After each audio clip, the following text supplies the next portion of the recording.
Hello everyone, I'm meteorologist Charlie Ironmonger. Thank you so much for joining me today for your noon news and weather updates from the First Alert Desk. Now we've got a story out of the western part of the state to bring to you. I-40, parts of I-40 are now temporarily closed due to a rock slide and flooding. Now, the rock slide in Cook County, Tennessee yesterday shut down all lanes on both sides of the state line. Those heading west on the interstate are being stopped at exit 20 in Haywood County. Now, the DOT is telling motorists to take I-26 in Asheville north of the Tennessee state line, then I-81 south back to I-40. An alert on the DOT website says the highway is expected to be closed until July 4th. That same section of I-40 was shut down for months after it was damaged by Hurricane Helene flooding. It partially reopened back on February 28th. Now, also want to turn our attention, of course, to today, and that is Juneteenth. We've got a lot of celebrations that are happening, and NBC's very own Aaron Gilchrist joins us from Atlanta with more on the parade and Juneteenth celebrations that are happening in Georgia. It's a celebration of freedom and family. Let's love one another. Black communities across the nation observing Juneteenth today, some already marking the celebration this past week, with parades and lots of food and music. To still come out here to be in the essence of the culture and stuff is just phenomenal. To be communal, to celebrating the day. It's like we celebrate 4th of July, Juneteenth is the same thing as that. On June 19, 1865, in the waning days of the Civil War, the last enslaved people learned about their freedom when Union soldiers reached Galveston, Texas, announcing the Emancipation Proclamation President Lincoln had signed 2.5 years before. In 2021, then-President Biden made Juneteenth a federal holiday with Opal Lee by his side.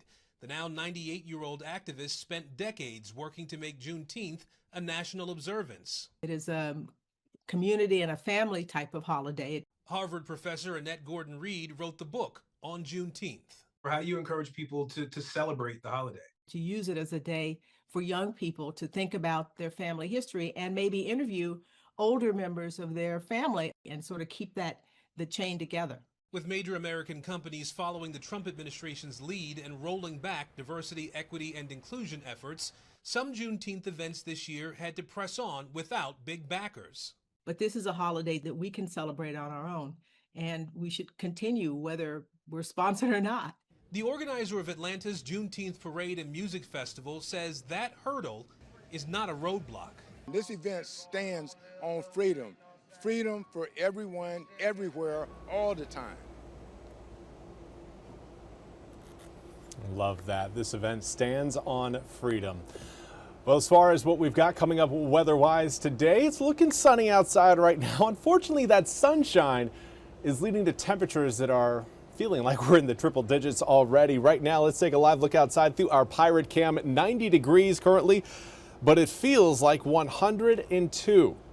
Thank you to the humidity out there. 77-degree dew point will do just that to your air temperature, make it feel significantly warmer. Right now, a southwesterly wind at 11 miles an hour is keeping that humidity intact. Now, current air temperatures right now, generally upper 80s to low 90s for many inland areas. Folks along the coast, maybe a touch cooler, but here's what it feels like. Starting to again see more of eastern North Carolina's inland communities reaching that triple-digit feels like temperature.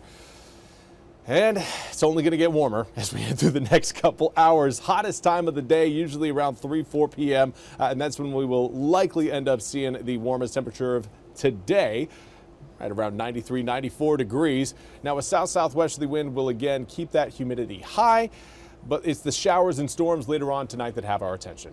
Tonight is a first alert weather day because of the incoming showers and storms, possibly producing severe wind gusts as they roll across eastern North Carolina.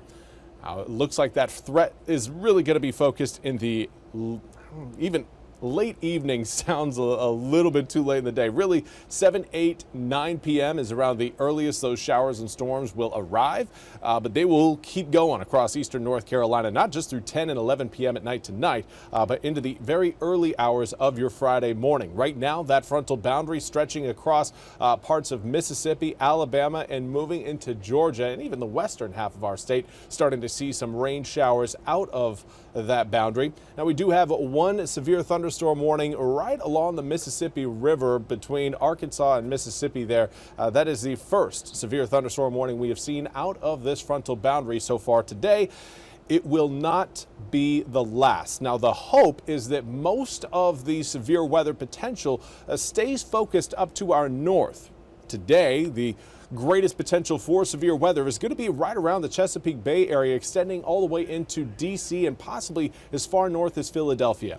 We are going to be essentially on the south end of that danger zone, but it's one that, even though we're on the south end, doesn't mean we are not in the danger zone. We are, and that's why we need to be prepared for, again, those strong damaging wind gusts as those frontal storms roll through. Now, a high pressure system behind it will help keep most of the cloud cover at bay. We will have a sea breeze front kick off some showers and maybe a few thunderstorms tomorrow afternoon. That pattern could be in effect again coming up for Saturday and Sunday, but the closer that high pressure system gets to us, the lower your rain chances will be and the hotter your air temperatures will be. Here's what we've got. Time we get to 7 p.m. tonight, not a whole lot there. By 7:45, 8 o'clock, a few more of eastern North Carolina's communities getting in the mix for those rain showers. And then as we head towards 9, 10, and 11 p.m., the frontal boundary itself will interact with the marine layer of air that holds more humidity, and that leads to heavier showers and downpours, which is why we are expecting to see a little bit of an increase in storm strength as that whole system rolls across I-95. It'll have access to more humidity, more moisture, and that will lead to heavier rainfall rates and the potential again for some severe wind gusts as that rain comes down. Now, everything will be off the coast by the time we get to around 8, 9 p.m. or 8, 9 a.m.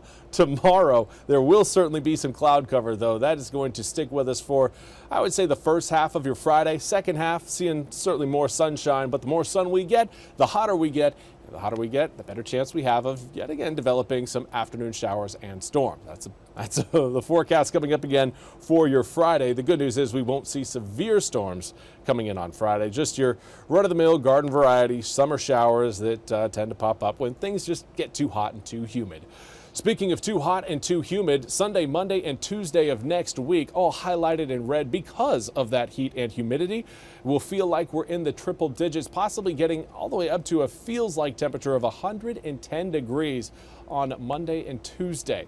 Now, without much rain, we're really not going to see air temperatures come down until the drops show up. That's expected to happen late next week, possibly Thursday, maybe extending into Friday, but that will mark our next cold front. Shouldn't knock air temperatures down too much, but every little bit certainly does help. That's all we have time for today's noon news and weather update from the First Alert Desk. I want to thank you all so much for joining me. We'll be back with more news and weather coming up at the top of the hour. Until then, have a wonderful Juneteenth.